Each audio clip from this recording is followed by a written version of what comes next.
Il est impossible d'arracher ce que nous prenions pour notre peau sans en éprouver de la souffrance. On ne se sépare pas facilement de ce qu'on a été. Quelque chose persiste et résiste. On n'adopte pas une forme imprévue sans crainte de l'inadaptation. Le sentiment joyeux de libération domine, mais l'effet anesthésiant n'efface pas la réalité de la rupture. Écrit Elena Ferrante dans ses Chroniques du hasard. L'auteur décrit là les effets de ce que les sciences sociales appellent l'actualisation de soi, à savoir le travail de mue et de métamorphose incessant qui succède aux prises de conscience de son moi intime et de son évolution. L'actualisation de soi, c'est donc ce mouvement que nous opérons, par lequel notre vision de nous-mêmes se met en accord avec la réalité profonde de notre moi, tel qu'un événement nous l'a révélé. Le mouvement est volontaire. Nous acceptons d'abandonner nos protections, nos anciens recours, pour adapter notre moi à ce que sa nouvelle expérience lui dicte pour subsumer l'épreuve. En effet, comme le souligne le psychothérapeute Abraham Maslow, à chaque instant, nous avons deux options. D'avancer en nous développant ou bien de retourner dans notre zone de confort. La transition, pour être la plus fructueuse, la plus harmonieuse possible, exige une écoute attentive du moi. Il n'est pas toujours nécessaire que l'événement déclencheur soit dramatique. Si nous avons pris l'habitude de nous écouter, de repérer nos malaises aussi infimes soient-ils, ou bien nos réticences à accepter une situation, ou encore le tour toxique que peut prendre une relation, nous pouvons, quasiment chaque jour, rétablir la situation. Nous actualisons notre moi comme une horloge qu'on remettrait à l'heure dès ses premières secondes de retard, ou comme une guitare qu'on réaccorde dès qu'une corde est fausse d'un quart de ton. L'actualisation répare les décalages qui pourraient s'instaurer entre l'idéal que nous avons fixé dans notre vie professionnelle ou sentimentale. Mais si l'on a pris l'habitude de se détourner pour mille et une raisons du but que nous nous sommes fixés, si même nous n'avons jamais pris la peine d'y réfléchir vraiment, portés par le flot, sujets à toutes les pressions et toutes les influences que nous avons évoquées, alors cette actualisation peut demander un saut d'échelle énorme. Nous rompons violemment avec le personnage que nous jouions jusque-là et qui ne nous correspondait pas, ou plus. Nous rompons aussi avec l'infinité de liens que cet avatar avait tissés avec des êtres, des habitudes, des travaux professionnels. Il faut de la volonté, du courage et de la détermination pour s'y résoudre. Il faut garder le cap sur les valeurs auxquelles nous ne voulons pas ou plus renoncer, et que nous perdrions définitivement si nous ne procédions pas à cette actualisation. Le décalage, s'il est vraiment énorme, le cas le plus extrême étant la différence dans le ressenti de son genre et sa réalité biologique, demandera l'aide d'un thérapeute pour que l'actualisation ait lieu en limitant les dommages sur soi et sur l'entourage. Une bonne connaissance de soi reste la meilleure garantie pour prévenir l'instauration de ces décalages et s'éviter les ruptures douloureuses et choquantes pour l'entourage. Mais on l'a vu, elle n'est pas la qualité la plus répandue dans la population. L'actualisation a des effets heureux et des bénéfices incontestables. Elle est mue par le désir de surmonter ses propres limites et ce dépassement de soi n'a jamais rendu personne malheureux. Dès lors, l'individu tient court les rênes à ses légitimes incertitudes, à ses doutes, à ses remises en question. Sa résilience, forgée et renforcée d'une actualisation à l'autre, lui permet de traverser victorieusement l'épreuve, à la condition que l'individu ne faiblisse pas dans sa volonté.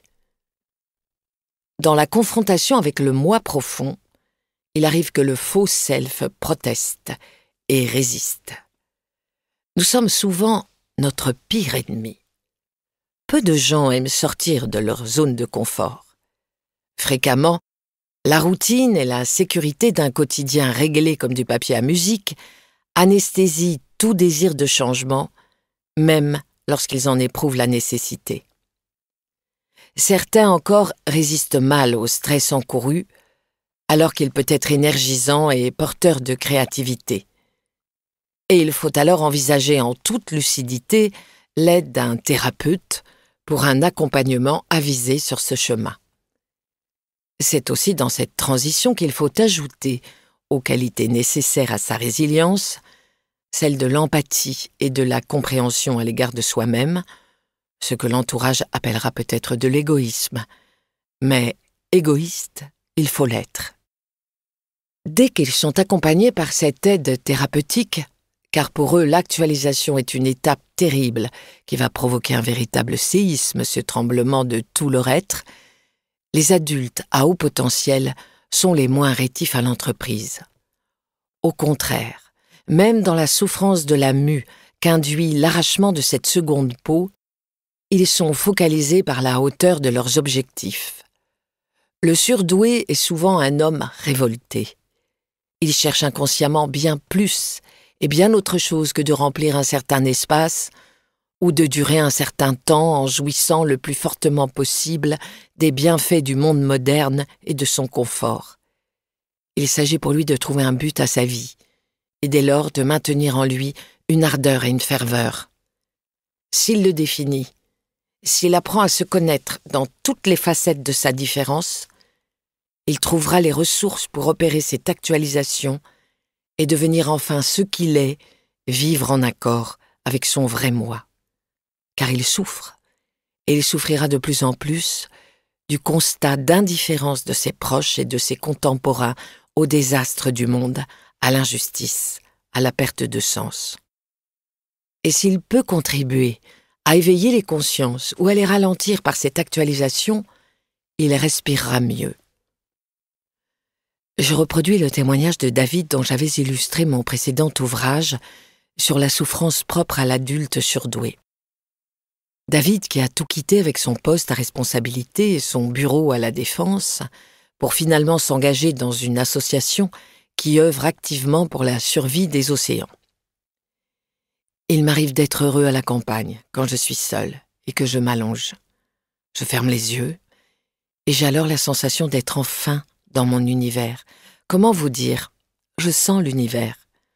Je ressens la croissance des herbes, le vol des insectes, la vie souterraine, comme si c'était moi les herbes, les insectes et les taupes.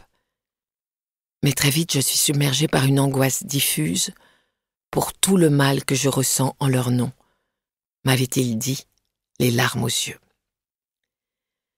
L'actualisation de soi, c'est donc de permettre que soit réel ou actuel ce que vous êtes en vérité, sous forme de potentiel.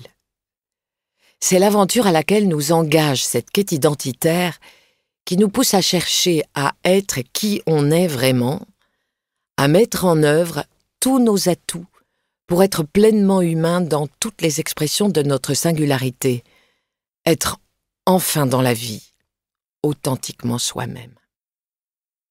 Mais l'actualisation, ce n'est pas simplement adapter son mode de vie aux nouveautés qui s'imposent à soi.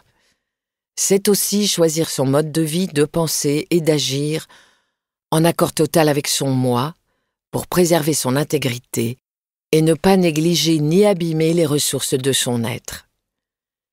Cette capacité se trouve au sommet de la hiérarchie des besoins tels que les a définis le psychologue Abraham Maslow, considéré comme le père de l'approche humaniste en psychologie et que nous avons déjà cité. La connaissance de cette pyramide est fondamentale pour comprendre l'articulation des besoins qui structurent notre vie et dont la satisfaction, depuis le besoin de base, permet de contenter celui à la pointe de pyramide qui est le besoin d'accomplissement. Pour Abraham Maslow, un individu est pleinement épanoui quand tous ses besoins, les uns après les autres, sont contentés. Et il est très instructif au regard de cette pyramide de s'interroger sur la façon dont nous y répondons, avec quelles attentes et quel degré de satisfaction. Le développement des besoins selon Maslow apparaît pour la première fois dans son ouvrage « Devenir le meilleur de soi-même », besoins fondamentaux, motivation et personnalité. Maslow a recensé 5 besoins fondamentaux depuis la base jusqu'au sommet. Les besoins physiologiques, le besoin de sécurité, Livre audio complet gratuit disponible en description de cette vidéo.